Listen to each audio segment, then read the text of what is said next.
வணக்கம். ஓம் சாந்தி.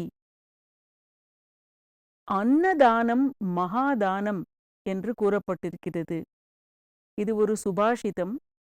அதைவிட வித்யாதானம், அதாவது கல்விதானம் அதைவிட உயர்ந்தது அப்படின்னு சொல்லப்பட்டிருக்கு.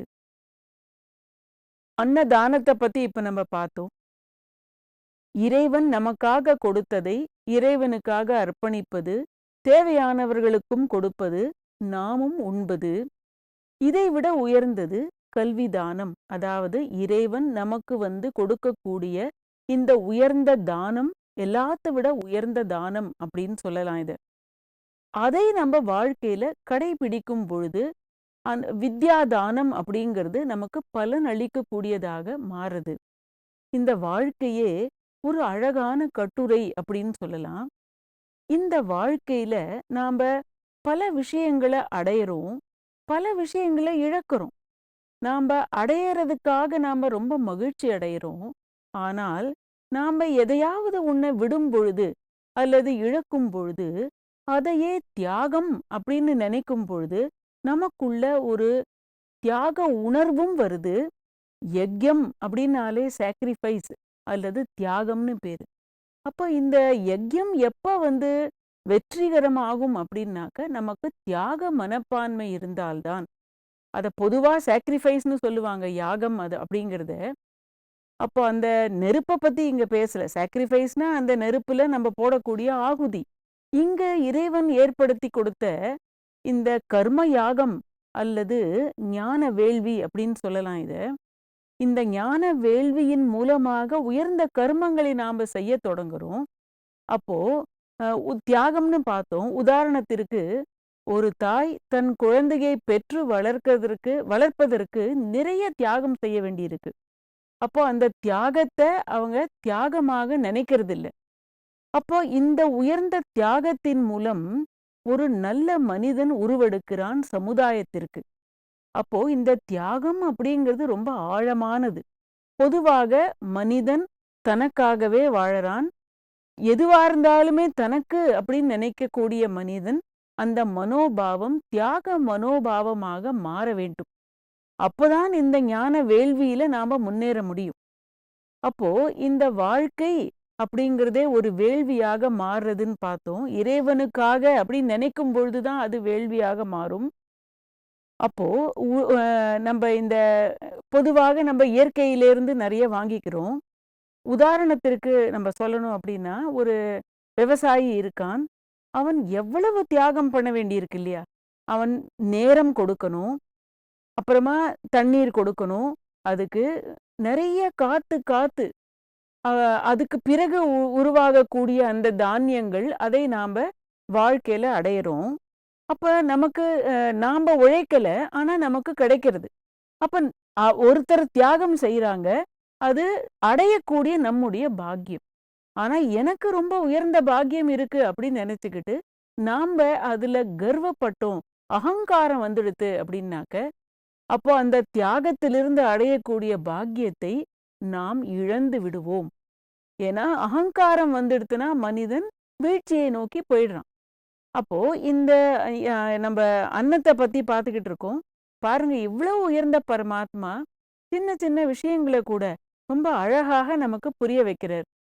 அடுத்ததா என்ன சொல்றார் அப்படின்னாக்க, அன்னாத் பவதி பூதானி பர்ஜன்யாதன்ன சம்பவஹ. அன்னாத் பவந்தி பூதானி பர்ஜன்யாதன்ன சம்பவஹ. யக்யாத் பவதி பர்ஜன்யோ யக்ய கர்ம சமுத்பவஹ. யக்யாத் பவதி பர்ஜன்யோ யக்ய கர்ம சமுத்பவஹ. அதாவது அனைத்து உயிரினங்களும் அன்னத்தினால் உருவாகின்றன. எப்பேற்பட்ட உயிரினங்களா இருந்தாலும் எல்லாருக்குமே அன்னம்தான் உயிர் வாழறதுக்கான ஒரு ஆதாரம். அடுத்தது பர்ஜன்யாத் அன்ன சம்பவஹா. அந்த அன்னம் அப்படிங்கிறது எப்படி உருவாகுது அப்படின்னால் மழை நீரால். மழை எப்படி உருவாகிறது அப்படின்னால் யாகத்தினால். அடுத்தது இந்த யாகம் எங்கிருந்து தோன்றியது அப்படின்னாக்க உயர்ந்த கர்மங்களால். ரொம்ப அழகா இந்த விஷயத்தை எழுதியிருக்காங்க. அன்னம், அடுத்தது மழை, யஜ்யம், யஜ்யத்தோடைய கர்மம். இது எல்லாமே சேர்ந்து தான் நமக்கு இந்த உயர்ந்த வாழ்க்கையை கொடுக்குது. அப்போ அன்னத்தினால இந்த உயிரினங்கள் உயிர் வாழறது. ஆனா இப்ப நம்ம பார்க்குறோம், திடீர்னு ஒரு இடத்துல அதிகமான மழை பெய்யுது, தேவைக்கு அதிகமாக. அப்போ இந்த உயிரை கொடுக்கக்கூடிய இந்த மழையானது ஏன் தன்னுடைய நிலை மாறி அதிகமாகவோ அல்லது பஞ்சமாகவோ வருது அப்படின்னா, பொதுவா இன்னைக்கு மனிதன் என்ன பண்ணிட்டாங்க? காடெல்லாம் அழிச்சிட்டாங்க. இயற்கையோடு நாம நிறைய இன்டர்ஃபியர் பண்ணிட்டோம். இயற்கைக்கு நடுவுல நம்ம இன்டர்ஃபியர் பண்ணும் பொழுது இயற்கை மாறிடுது.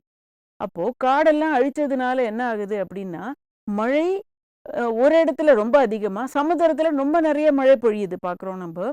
ஆனா எங்க பெய்யணுமோ அங்க பொழியறதில்ல. இல்லாட்டா வெள்ளம் வந்துடுது.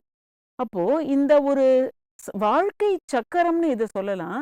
இந்த சக்கரத்துல எங்கேயாவது நடுவுல தடை வந்துடுது. பொதுவா எல்லாரும் என்ன சொல்றாங்க அப்படின்னா, எதுக்கு நாங்க காட அழிக்கிறோம் அப்படின்னா, இங்க மனிதன் வாழறதுக்கு இடம் வேணும், மரம் வேணும் நம்ம உபயோகப்படுத்துறதுக்கு. இப்படி சொல்லி எல்லாத்தையும் இயற்கையோட நம்ப தவறாக நடந்து கொள்ள ஆரம்பிக்கிறோம். அப்போ குறைவு மனப்பான்மை இல்லாமைங்கிற ஒரு ஃபீலிங்னால, இன்னும் இன்னும் அப்படிங்கிற ஒரு மனப்பான்மை வந்ததுனால இதெல்லாம் செய்றாங்க. அப்போ இது குறைவு அப்படிங்கிறது, இல்லாமை அப்படிங்கிறது நம்மளுடைய ஒரு மனப்பான்மை தான். இப்போ மனிதனுக்குள்ள இந்த மனப்பான்மை வந்துடும்போது, திருப்தியே இல்லாம ஆயிடுது.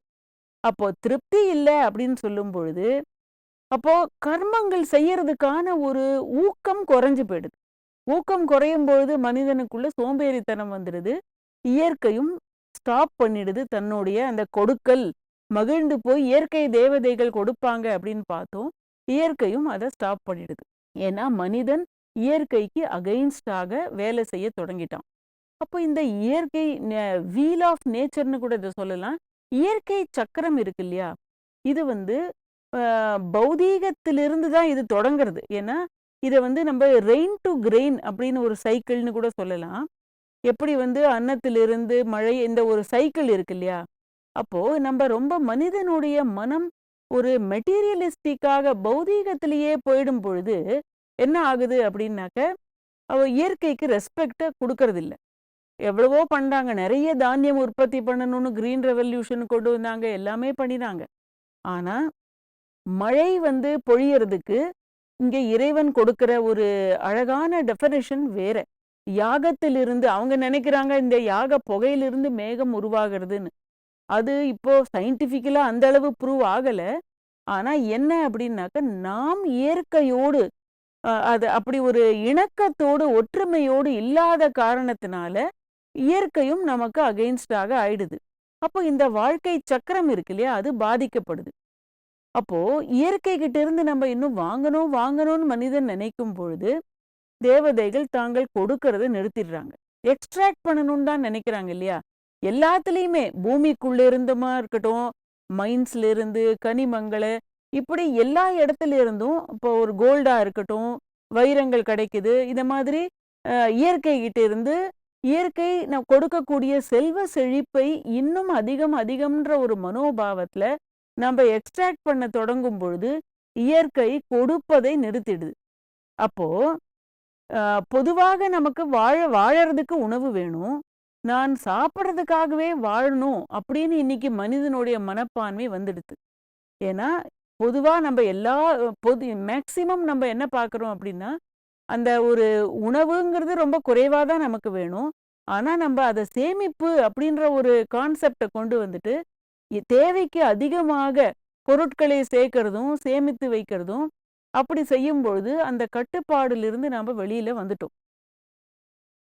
அப்போ நன்றி உணர்வு குறைஞ்சு போயிடுது. அப்போ வெள்ளம், பஞ்சம் அதெல்லாம் வரும்பொழுது, இப்போ நம்ம சொல்றோம் இல்லையா, இந்த ஒரு ஹாஸ்பிட்டல் இதெல்லாம் கட்டுறதன் மூலமாக நோயை குறைக்க முடியுதா அப்படின்னு பார்த்தா இல்ல. இயற்கை தன் வேலையை சரியாக செய்யாத காரணத்தினாலையும், உடல் என்னும் இயற்கை பாதிக்கப்பட்டது, மனம் ஏற்கனவே பாதிக்கப்பட்டது. இந்த சைக்கிள் அதனால டிஸ்டர்ப் ஆயிடுது. அப்போ இறைவன் நமக்கு என்ன சொல்றார் அப்படின்னா, இறை சேவையாக நினைத்து நாம் கர்மங்களை செய்யணும். அப்ப நமக்குள்ள ஒரு ஆழ்ந்த விருப்பம் வரணும், என் வாழ்க்கை இறை சேவைக்காக. அப்பதான் நம்ம யக்ய சேவையாக அதை செய்ய முடியும். யாகத்திற்காக செய்யக்கூடிய கர்மங்களாக அது மாறும். இல்லற மார்க்கத்துல இருந்தாலும் சரி, அனைத்தையும் துறந்த சந்நியாச மார்க்கத்துல இருந்தாலுமே சேவை மனப்பான்மை இருக்கும் பொழுதுதான் அது யாகத்தின் கர்மங்களாக மாறும். அப்போ இந்த பிரபஞ்சம் நமக்கு கொடுக்கிற வேலையை செய்யறது, பிரபஞ்சம் உதவி செய்யறது, இந்த ஒரு 5 தத்துவங்களால் ஆன இந்த முழு உலகமும் அதுல நம்ம ஈடுபாட்டோட வேலை, கடமை உணர்வு ஓகே, ஆனா நாம் ஈடுபாடோடு நம்ம செய்யும் பொழுதுதான் நமக்கும் இயற்கைக்கும் இறைவனுக்கும், அதாவது பிரகிருதி புருஷ் அப்படிங்கிற ஒரு விளையாட்டுன்னு கூட சொல்லுவோம், நம்ம 3 பேருடைய ஒரு ஒருங்கிணைப்பு அப்பதான் உருவாகும். அதனால சுயநலத்தோடு நாம் செய்யக்கூடிய கர்மங்கள் ஒருபொழுதும் யாகத்திற்காக செய்த கர்மமாக ஆகாது. ஏன்னா ஒரு செல்ஃப் இன்ட்ரெஸ்டோட நம்ம ஒரு செயலை செய்யும் பொழுது அது நிச்சயமாக சுயநலம் கலந்திடும் பொழுது யக்ய கர்மமாக யக்ய சேவையாக அது ஆகாது. அப்போ நம்மளுடைய மண்ணுடைய அமேசிங் நேச்சர், ஒரு தானியத்தை உள்ளுக்குள்ள போட்டா அப்படியே என்ன ஆயிடுது, அது நமக்கு கொடுக்க தொடங்கிடுது. அதனால இந்த ஒரு கொடுக்கல் வாங்கல் அப்படிங்கிற ஒரு இது இருக்கும்பொழுது மட்டு கிரெயின் அப்படின்னு சொல்லுவாங்க. அதாவது இந்த ஒரு மனிதனுடைய உடல் கடைசியில மண்ணாக மாறுது, மண் நமக்கு தானியங்களை கொடுக்கறது, இது ஒரு சைக்கிள். அப்போ இந்த ஹியூமன் மட்டாக இது மாறுறது, இது இந்த உடலையும் மண்ணுன்னு தான் சொல்லுவோம் இல்லையா? ஸோ இந்த இந்த சைக்கிள் ரொம்ப அழகா இயற்கை வாழ்க்கை சக்கரத்துல போயிட்டு இருக்கு. அதனால நாம சுயநலம் இல்லாத கர்மங்களை செய்து இறைவனுக்கு அர்ப்பணித்து இறைவனுக்காக கர்மங்களை செய்யும் பொழுது நம் வாழ்க்கையை யக்யமாக உயர்ந்த கர்ம வேள்வியாக மாற்றிக்கொள்ள முடியும். ஓம் சாந்தி.